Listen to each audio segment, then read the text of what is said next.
Morning मेरे प्यारे बच्चों, आज हम पढ़ेंगे क्लास 6 की हिंदी। ये एनसीईआरटी की बुक है वसंत भाग 1, जिसका लेसन 8 है ऐसे ऐसे। इसके सभी प्रश्नों के उत्तर हम बहुत ही आसान शब्दों में जानेंगे बच्चों। तो इसमें पहला प्रश्न है, सड़क के किनारे एक सुंदर फ्लैट में बैठक का दृश्य है। उसका एक दरवाजा सड़क वाले बरामदे में खुलता है और फिर इसका डैशेस दिया है, उस पर एक फ़ोन रखा है। इस बैठक की पूरी तस्वीर बनाओ। यानी कि उसने जो सेंटेंस छोड़ दिया है वो आपको पूरा करना है।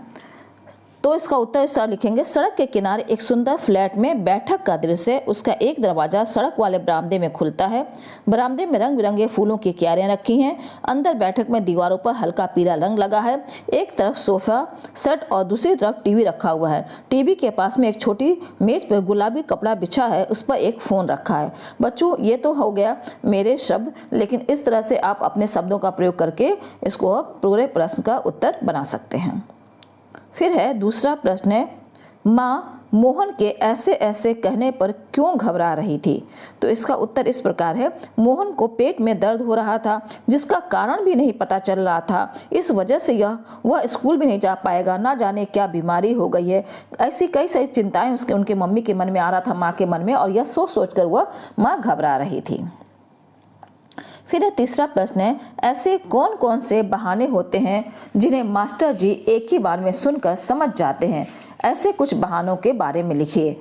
अब बच्चों, आप लोग बहानों से तो बहुत ज़्यादा परिचित होंगे। जैसे जिस दिन स्कूल नहीं जाना रहता है तो घर पे भी बहाना बनाते हैं, पर मम्मी लोग बहुत तेज होती हैं, वो बहानों को जान जाती हैं। इसी तरह जो मास्टर लोग हो, जो टीचर होते हैं, वो भी जान जाते हैं। तो कुछ आप बहाने बताइए जो बच्चे बता सकते हैं। इसको बहुत अच्छे तरह से आप लोग लिख सकते हैं। क्यों, सही कह रही हूँ ना, लेकिन मैं बता रही हूँ।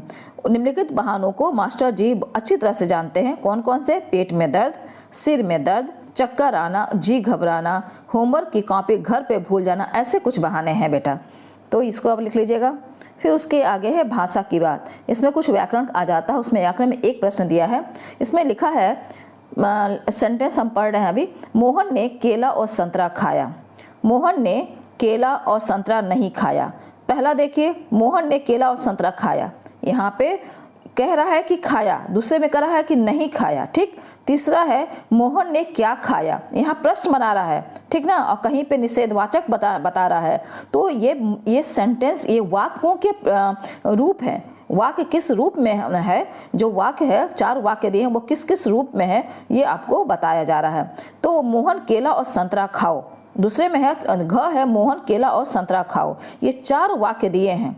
ठीक। तो यहाँ बता रहा है कि उपयुक्त वाक्य में, उपयुक्त वाक्यों का मतलब होता है जो 4 ऊपर वाक्य दिए हैं उसमें पहला वाक्य एकांगी से लिया गया है।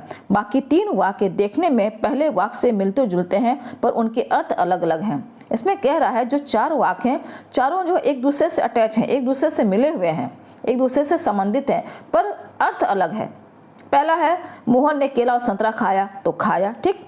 दूसरा है, मोहन ने केला संतरा नहीं खाया, इसको नकारात्मक बना दिया, निषेधात्मक बना दिया। मोहन ने क्या खाया, यहाँ प्रश्नवाचक बना दिया। मोहन केला और संतरा खाओ, यहाँ आदेशवात्मक बना दिया। यानी 4 सेंटेंस 4 प्रकार के। ठीक। फिर है, पहला वाक्य किसी कार्य या बात के होने को बताता है। पहला वाक्य जो था कि क्या कह रहा था, मोहन ने केला और संतरा खाया, इसमें बता रहा है कि वो कार्य को बता रहा है। तो इस ऐसे सेंटेंस को, यानी ऐसे वाक्य को विधिवाचक वाक्य कहते हैं। ठीक ना। यहाँ मोहन ने केला और संतरा खाया, इसको क्या कहेंगे बच्चों, इसको विधिवाचक वाक्य कहते हैं, क्योंकि इसमें कार्य का होना का पता चलता है। दूसरा वाक्य है, संबंध है उस कार्य के न होने से, इसलिए इसे निषेधवाचक वाक्य कहते हैं। निषेध का अर्थ नहीं या मनाही से होता है। ठीक है। तो यहाँ मोहन ने केला और संतरा नहीं खाया, यहाँ नहीं आया है, इसका मतलब यह निषेधवाचक है।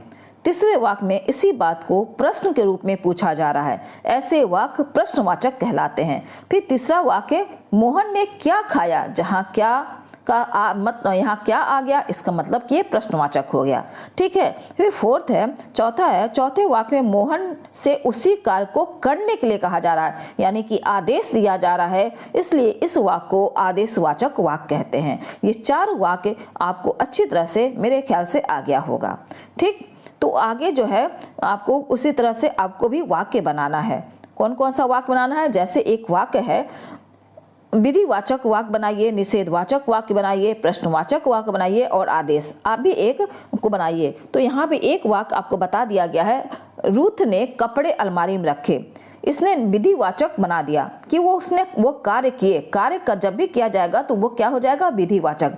एक आपको बना के बता दिया है, 3 आपको बनाना है। तो इसका आराम से आप बना सकते हैं। निषेधवाचक इसका होगा, रूथ ने कपड़े अलमारी में नहीं रखे। प्रश्नवाचक इसका हो जाएगा, क्या रूथ ने कपड़े अलमारी में रख दिए। आदेशवाचक हो जाएगा, रूथ ने कपड़े अलमारी में रखो। रूथ कपड़े अलमारी में रखो, ये आदेशात्मक वाक्य हो जाएगा। बच्चों यहीं पे ये प्रश्न आपका पाठ खत्म हो जाता है। प्रश्नों का उत्तर सभी आपको आसानी से समझ में आ गया होगा। बच्चों अगर आपको अच्छा लगता है तो मैं बार बार यही बात करती हूँ, रिक्वेस्ट करती हूँ कि आप लोग सब्सक्राइब करें, शेयर करें, पर मेरे ख्याल से आप लोग के कान में जू नहीं रेंगता है और आप लोग नहीं करते। कोई बात नहीं, बस पढ़िए आप लोग।